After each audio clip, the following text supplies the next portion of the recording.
Hey guys, and welcome to another Factorio Reddit Weekly. This is number 6, I believe now. And here we are, back sorted top for the last week, and there's some pretty cool ones this week for sure. So we'll start at the top. And this one, I'm sure most of you have seen either on the Reddit or on my video or on the Friday Facts or my video of the Friday Facts. This is the trailer to Satisfactory. And the title is, say what? 3D Factorio. So definitely, if you have not seen this, I highly recommend you go check out this trailer. I did a video of this, I think on Monday, almost a week ago, and the video kind of just exploded. But I did a video because this game was announced at E3, and it pretty much is like a 3D first-person Factorio, which looks absolutely amazing. So I did a video like going over their website and the Steam page and the trailer and kind of dissecting it and going over everything we know about it so far and such. And then the Friday Facts actually talked about it as well with the Factorio devs discussing it. So definitely recommend checking that out. It's really, really awesome. It's not out yet. I think they said they hope to get it out in alpha in the next couple months, at least this year. So that's definitely good. But we'll move down. A space-efficient lab setup. This is one day ago, June 16th. Okay, I thought this was like the Friday thing where they post joke stuff. Oh man, I love it. They're just dropping stuff on the, like dropping the things on the ground, arranging them like that. Now in a couple days, we're going to see an entire base like this. Challenge accepted. Currently, my campus funerals do not expect this for at least a day, but I will do it, I promise. Like, I can't imagine placing an entire base like this, because you have to like drop the items like close to where you're standing. Trying to arrange a base like this would be ridiculous. This is super cool. The growth of C block 48 hours at 2 hours per second. So we're gonna go ahead and play this. And this is an awesome time lapse of C block. So I'm just gonna watch this. This is pretty freaking awesome. 2 hours a second, so this is like 24 seconds long. Oh man, I love these time lapses. I wish more people would do time lapses of Factorio. So that was it. It just ended. But this, I just love watching these factories grow like this. It's so cool. And for some, I wonder if that, for some reason, that kind of reminds me of Xstos. I don't think that was Xstos though. No, I think this is this own person's. Okay. The battery now looks like the one in the tech tree. So yeah, as of 16.51, which was just released like a day or so ago, a couple days ago, they changed the battery so that now the battery actually matches the tech icon, which is really cool. A, because it is more, kind of coherent and gels better. And two, I think this actually just looks really cool as an item. Way, way better than the other. The other one was pretty much a Duracell picture, essentially, like identical almost. So this, I think, is really great that they've gone ahead and changed this over. I do want to look at these comments, actually. The new one makes far, far more sense. These things are used to power laser turrets and accumulators, and we were supposed to believe they look like a homeboy picked up some Duracells that the engineers are us. Oh, man, that's hilarious. That's pretty much what it was. Just think of it like a big fat forklift battery. And the cable start making a lot more sense. Yeah, that is true. People have been complaining about it on the patch notes post, but I actually think it's fine. As long as it isn't easily confused with any other item in the game, it doesn't really matter if it looks exactly like a real life battery. It's not like you actually use batteries on your inventory for anything other than crafting. Yeah, the old one was a placeholder. I think this one looks really great. We're gonna pick a biter phalanx, circa 32B colorized. Interesting. Yeah, the biters have like lined up here to come attack. That's pretty great. That would be really scary to encounter for sure. Narrator, it would be another 200 years before biters discovered shields and spears. Yeah, they discovered guns only minutes after the first engineer landed. Oh, I love this. That's really great. The planet is unhappy with my iron ore mines. Oh. Oh, look at this thing. That's hilarious. It like looks like super frustrated. Oh, that's great. That's hilarious. It's like Ducky. I mean, it's not a Ducky, but it is. It's like Ducky, and the fact that an ore patch actually spawned is something like relatable here. In a more serious note, this is a terrible ore patch. Like, these blank spaces in the middle are so annoying to build stuff on top of, because you either have to like have gaps with no miners, or some of your miners are only like mining up like 2k ore or something. It's really kind of annoying. I actually want to look at the comments on this one. That was great. When you see it, I'm not sure I want to look at that. I'm very sorry, Factorio players, my first factory. Hey, that's not bad. This reminds me kind of my first factory. Perhaps this won't load though. Or perhaps my internet died. Yeah, so like 2 green science machines, 2 red machines, some circuits, cable on a belt. I mean, as a beginner, you don't really know any better. I totally did the same thing. Coal on one belt, that on the other. I mean, honestly, this isn't too bad. The unique charm of spaghetti. Don't ever be ashamed of your early bases. They're the most personal ones. I completely agree with this. This is a very good point. Like, people saying their main base is terrible. Like, this is probably the most unique. Your first base, unless you're one of those players who like goes and watches like YouTube videos, and then like before you even load the game for the first time, and then just try to copy their base. Unless you're one of those people, your first base is probably going to be the most unique and personal, which I think is really cool. It's always great to see people's first bases, because they're all different for the most part, and just really interesting to see, you know, how people go about stuff as a new player. Introducing the 1.76 gigawatt quantum reactor, intelligent, compact, and powerful. Oh man, that's pretty awesome. This is pretty darn sweet. This thing looks awesome. I like the lights and stuff in here. As I mentioned before, I am not a fan at all of these like weird smart systems. I shouldn't say weird. I mean, they work, but I think they're completely unnecessary. But no hate on this design. I mean, this is really cool. Like, if you want to do that, you know how to do it, go for it. I really like it. You know, it's symmetrical, it's compact, it's I mean, like, all this extra smart stuff and stuff kind of brings down the performance a little bit, but mostly I think it's just unnecessary. But as a whole design, this thing is really impressive for sure. It's interesting they have these these turbines on the edges here too, which is kind of cool. The simple building made my life way easier. Huh. Oh, that's really cool. That's actually awesome.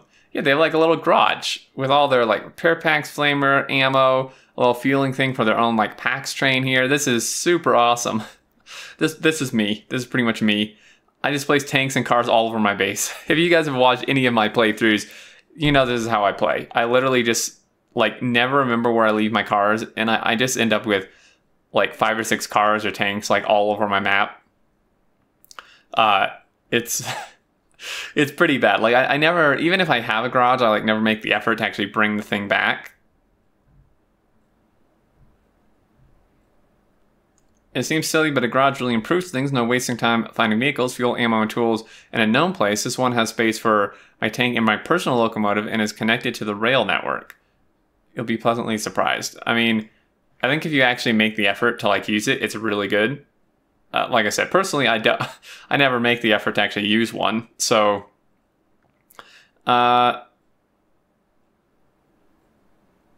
standalone tileable enrichment, belts and stackers only. No, this is interesting. Okay, so they grab the uranium from Okay, no, so yeah, they grab this, input it, output the extra, and then output this and grab from here. So this actually creates like kind of a loop system here like that. That's pretty neat. That's actually really cool. It doesn't even need any smarts or anything. That's really cool. Space efficient smelter. Ooh, voxel fan art. Can't wait to see that. Here we go with these space. Dude, the precision in which he placed these is actually ridiculous. To be able to place these items down in this amount of like precision is kind of crazy. Here we go. Oh boy, here we go. How to efficiently cross tiny railroads. Oh, great. Yeah, so what happens is someone posts something and then like everyone else tries to one-up it and it gets pretty ridiculous. So this one, oh, that's pretty sweet. That is pretty awesome. I mean, it looks a little wonky, voxeled. Oh, but I love how it's like grabbing the science pack. Reminds me of like Kool-Aid. And then the gears and the plates. This is really, really cool. That is pretty awesome. This is my modulation station. There are many like this, but this one is mine. Oh yeah, I remember looking at this. So it's like, it's just a big circuit or module thing. Yeah, so they have modules made here. Productivity, speed is over here. Blue circuits, green circuits, red circuits. They bring in the iron, copper, and plastic, it looks like. Massive bot swarms, which the OCD Megabase player in me is hurting from seeing this amount of bot swarm and such. But yeah, these module bases, like if you're building a big base, these separate module bases are absolutely key for the most part. Trying to have your main base do it, depending on the size you're going, of course, is quite difficult. I always disliked rows of steam engines, so I made something aesthetically pleasing to me.